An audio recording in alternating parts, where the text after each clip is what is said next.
So good to see you this morning on Easter Sunday. We are so blessed to be here this morning. And as I stand before you this morning, I'm just in awe of being charged with sharing this message of our risen Lord and Savior Jesus Christ.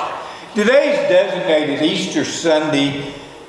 I don't know when I started doing this, but over the years I have started using another term. I sometimes just prefer to use the term Resurrection Sunday. I don't think it makes a whole lot of difference. It's just something that I did. But this is a day that we celebrate. We celebrate the greatest victory in the world. Because He lives, I can face tomorrow. We sang about that. He lives, He lives. How do I know He lives? It lives within my heart. It's a great celebration. But you know, for many of our celebrations, we know that exact date that we're going to celebrate. For example, in the United States, we celebrate Independence Day when? July the 4th. We know it's going to be July the 4th every single year. Then there's Memorial Day, which is now the last Monday in May. Some of you, like me, are old enough to remember when it was always May the 30th. But it's now the last Monday in May, and it's considered the unofficial start of summer. But Easter is different. It's more than just a celebration. We're here today to talk about the event that changed the world. The exact date of Christ's death and resurrection is not recorded in the Bible. We do know that Jesus' crucifixion came at the end of a celebration week, a Jewish Passover celebration week, around the year 30 to 35 AD. We know that in the year 325 AD, the Council of Nicaea determined that the Easter celebration would always take place on the first Sunday following the full moon that follows the vernal equinox. We know that also as the spring equinox. It's when the daylight and the darkness are equal, and that's what we know as the first day of spring. We always think about that. This year, Easter is relatively late. This year Easter is on April the 20th. The last time Easter was celebrated on April 20th was not too long ago, 2014. Does anybody know the next time it will be? 2087. And so I invite you to join with me in celebrating Easter that day. Okay. But, you know, last year Easter was on March 31st. Next year it's on April the 5th. Depending on the full moon, Easter can come between March 22nd and April 25th. But when you think about all those things I just said, we talk about those, how to plan for it. When you think about all those things, the date really doesn't matter that much. What matters? The who, the what, the why, those questions. Wow! When you see those answers, they just explode with challenges for you and for me, for Mackville Christian Church, for people everywhere. Because you see, when we truly respond to this risen Lord, your life can and will change in ways that never imagined. That happened nearly 2,000 years ago to a woman named Mary Magdalene on that first Easter Sunday. You know, there's a lot of speculation about Mary Magdalene. And there's some mystery about her. You know, there's not a lot told about her. That word Magdalene, that means she was from a little village called Mackville. But here's what we know about Mary. She's subject of a lot of speculation. Some of it, most of it's probably an error. But we do know for sure that she was very close to Jesus. We know that when she came to Jesus in Luke chapter 8, when she met Jesus Christ, he cast 7 demons out of her. After that, she became his faithful follower along with several other women. She proved more loyal than many of his 12 disciples, because who was at the foot of the cross the entire time of his crucifixion? Mary Magdalene. She watched as Jesus died on Friday. She watched as his body was hastily placed in a cave before the start of the Sabbath. And she returned to the grave on Sunday morning to ensure that Jesus received a proper burial. That's when her life changed. I want you to take your Bibles or follow along on the screen and look with me. First of all, at John chapter 20 and verse 1. Here we read, "Now on the first day of the week, Mary Magdalene came to the tomb early, while it was still dark, and saw that the stone had been taken away from the tomb." Then let's jump down to verse 11 and read through verse 18. "But Mary stood weeping outside the tomb, and as she wept, she stooped to look into the tomb, and she saw 2 angels in white, sitting where the body of Jesus had lain, one at the head, one at the feet. They said to her, 'Woman, why are you weeping?' She said to them, 'They have taken away my Lord, and I don't know where they have laid him.' Having said this, she turned around and saw Jesus standing, but she did not know that it was Jesus. Jesus said to her, 'Woman, why are you weeping? Whom are you seeking?' Supposing him to be the gardener, she said to him, 'Sir, if you have carried him away, tell me where you have laid him, and I will take him away.' And this. Then Jesus said to her, 'Mary.' She turned and said to him in Aramaic, 'Rabboni,' which means teacher.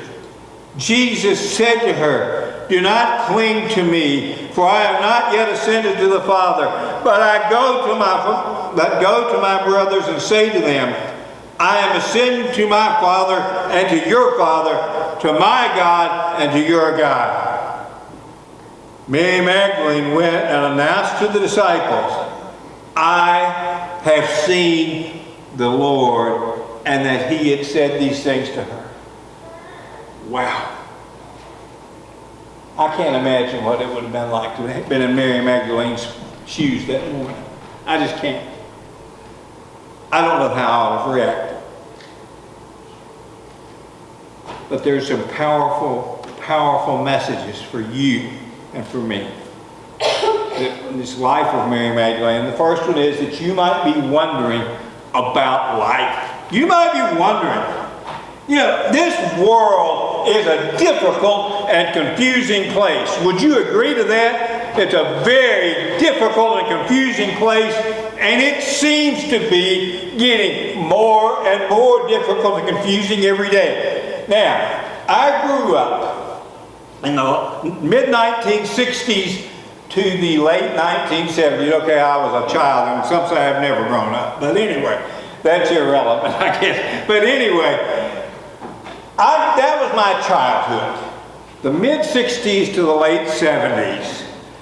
And some of you can remember those days. We watched TV. We watched the Andy Griffith Show. We watched My 3 Sons. We watched Happy Days.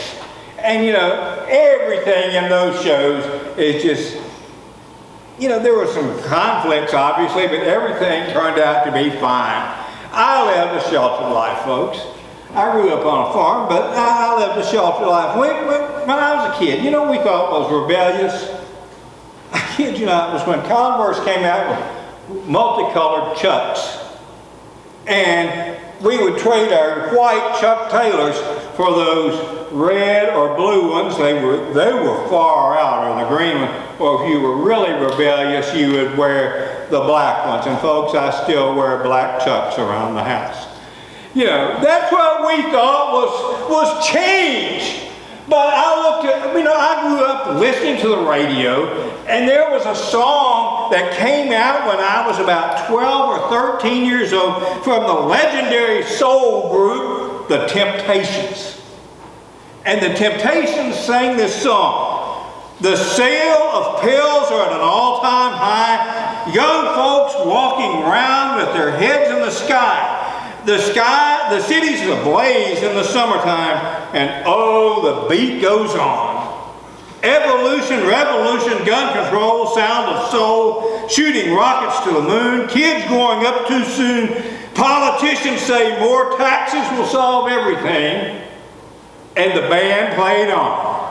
So round and around and around we go, where the world's headed, nobody knows. Oh, great Googa Mooga, can you hear me talking to you?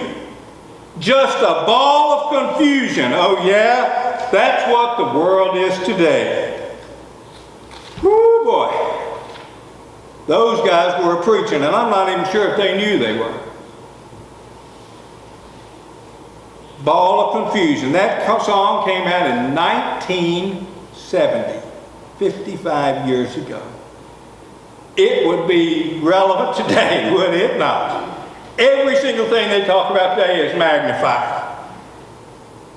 We live in a ball of confusion today. And for me, trying to navigate this world can be flabbergasting. And my guess is that some of you, probably most of you, could relate to that very idea, that navigating the world can be flabbergasting. I can't imagine what it would have been like to have been a follower of Jesus on that Passover week nearly 2,000 years ago. For 3 years, Jesus had been turning the world upside down around them. Surely, they thought, he was the promised Messiah of the Old Testament. He preached about loving others. He preached about forgiveness. And folks, he called out the religious and political leaders who were usually one and the same. He called them out. Undoubtedly, he would be setting up his kingdom soon. They'd even seen him ride triumphantly into Jerusalem on the Sunday before. But then on Friday, what did they see? They saw Jesus endure beatings. Let me start over. On Friday, they saw Jesus endure beatings. They saw him endure a rigged trial and then die in a public execution orchestrated by the religious leaders. That was the confusion that Mary Magdalene was facing. He was gone. And then when she went to take care of his body was gone. The burial linens were there, but he was gone. The Bible said that she was talking to two angels, but didn't recognize them as such, and said, "They have taken away my Lord, but I don't know where they laid him." Now, folks, grave robbing was not rampant in the day, but it happened enough that there were rumors that the disciples would steal his body. So what was done? They put Roman guards before the tomb.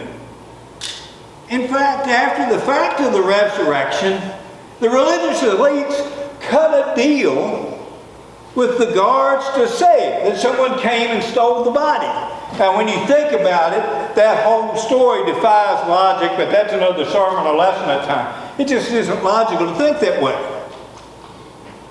But Mary Magdalene comes in thinking about her future without this one that she thought was going to set up everything in Jerusalem, make everything good, and now his body also was gone. That was a gut punch. It was like taking a punch right in her stomach. At least that's what she originally thought. Folks, life can be a gut punch, can't it? Life can be a gut punch every single day. life can be confusing. Religion can be confusing. I know that. You know that. And I believe Mary Magdalene especially knew that. So you might be wondering about life, but you might also be missing the answers. Oh boy. You might be missing the answers. Not too long ago, I was supposed to meet Stephanie for something. I don't remember what it was, but I told her, I said, I'm going to text you when I'm on the way. She was at school there where she teaches. And I said, I'll text you when I'm on my way. So far, so good. So I'm there in the office, and not too long before I was supposed to go meet her, I heard a noise. So I immediately jumped up to see if our wonderful cat had destroyed something. She hadn't, but by the time I found out that awful noise was she had found a Dixie cup and was swatting it across our hardwood floor, making all kind of racket, I was cutting it close. And I wasn't sure if I was going to meet Stephanie on time. I don't remember where we were going. But I went back to my office to get my phone. It wasn't there. My phone was not on my desk. It was gone. So now, not only am I running the risk of running late, but I had no way to contact Stephanie to say, I may be a few minutes late. And I was frantically searching for that phone. And then all of a sudden, I got a notification from the Weather Channel. Now you might say, well, John, how do you know you got a notification on your phone from the Weather Channel? I felt it. It was in my coat pocket. That whole time. I guess it's a geezer thing. I don't know. But I felt so stupid. I was looking for it. I was looking for that phone, and where was it? Right there on me. You might be missing answers. The one Mary Magdalene was looking for was right there. Look at that, back starting in verse 14. Having said this, she turned around and saw Jesus standing, but she did not know that it was Jesus. Jesus said to her, Woman, why are you weeping? Whom are you seeking? Supposing him to be the gardener, she said to him, Sir, if you have carried him away, tell me where you have laid him, and I will take him away. Why Mary didn't recognize Jesus, we don't know. Some speculate it's because her tears were so thick that it distorted everything. Others say the last time she'd seen Jesus on Friday, his body was so bruised and broken, and here he was in a glorified body that looked different. John said that she mistook Jesus for the gardener. And that's logical, because who else would be in a garden that early in the morning and maybe ask, what are you doing here? Or maybe, just like some other people on the road to Emmaus later, she was supernaturally prevented from knowing who Jesus was or recognizing him. We don't really know. But even though Jesus was right there, Mary didn't recognize him. She believed somebody had stolen his body. And that's the world we live in, folks. The answers to the world's problems are right here before us, and we are missing them. I'm reminded of what Paul wrote to the church at Rome, and it's still true today. Look at Romans chapter 1, starting in verse 19. For what can be known about God is plain to them, because God has shown it to them. For his invisible attributes, namely his eternal power and divine nature, have been clearly perceived ever since the creation of the world in things that have been made, so they were without excuse. The world around us really is a ball of confusion because it keeps looking for answers in the wrong places. And it was the same when Paul wrote that about 20 years after Jesus rose. You see, it was a rejection of God. And that's what we have today, a rejection of God, a rejection of Jesus Christ. You know, we're in that same boat. People today are in the same boat. We see that same thing. Even though you can just look around and know that God exists, you can't look at creation and believe that there's no God. I mean, it's not logical. But unfortunately, people want to go their own way.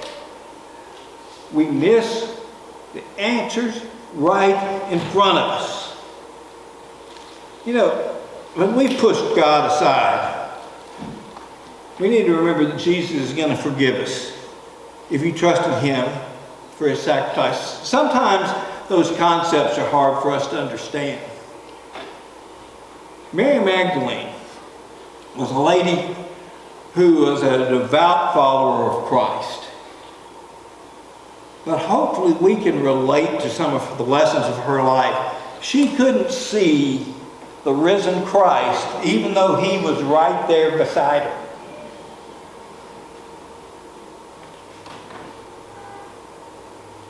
Sometimes we do the same thing. We talk about needing more revival, needing more of Jesus. Jesus has never left us. He's right here for us. He's that close to us. Remember that. And finally, when we meet the risen Lord, it is amazing. That's how it was with Mary. Look in verse 16. John chapter 20, verse 16, Jesus said to her, Mary. Well, I'd love to know the tone Jesus said that with. Mary. She turned to Him and said, in Aramaic, Rabboni, which means teacher. She was amazed. Just one word. Mary. It was amazing to her. Remember what Jesus said in John chapter 10, verse 27. My sheep hear my voice, and I know them, and they follow me. I grew up in the church. I was baptized when I was 11 years old. I can't tell you that I had some miraculous conversion experience. I mean, I was one of these kids that, we had a farm, so occasionally we would miss Wednesday night or Sunday night because of something. The cows didn't care if I was going to church when they decided to get out, things like that.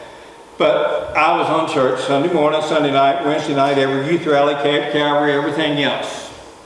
So I didn't have this miraculous experience. I was your typical church kid. I was ornery at times and mischievous at times. But I don't think I was ever really considered a bad kid, because I think back when I went to Camp Calvary, I was always one of those kids that the deans always asked to do things. And guess what I would do? I would do it. And then after I went to the UK for a year and then transferred to Bible college, I remember somebody at Corinth Christian Church saying to me, I always knew you were going to be a preacher. I'm not sure if that was a good thing or not. Because many people thought I had it all together. And I can tell you, I didn't. Only when my life completely fell apart at age 42 did I understand how amazing God's grace is. I was attending worship, Southland Christian Church in Lexington, and the preacher, Mike Grove, had a series of sermons called As Good as It Gets. It was based upon a movie that was very popular a year or two before. It talked about God's grace, forgiveness.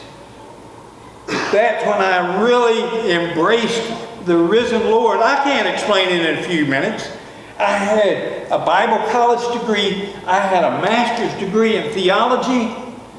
And folks, I'm so thankful for those things, because I wrote one of my professors several years ago to tell him how much I appreciated how he taught grace, and it got me through some things.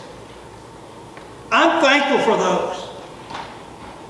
But only when I saw Jesus relationally, instead of just intellectually, did I come face to face with the fact that no matter what has happened in my life, I'm forgiven. Period. Mary Magdalene could probably relate. She'd been close to Jesus. She'd heard him teach. She'd heard him say he was going to raise him in 3 days. She'd heard that, but she didn't understand, because nobody rose from the dead. She didn't understand it. He'd risen from the dead. He was right there beside her, and she still missed him. But then when she heard Jesus say, Mary, man, she got it then. Jesus went and told her, said, I'm going to be ascending. He did that 40 days later. We don't know really what happened to Mary after Jesus returned to heaven.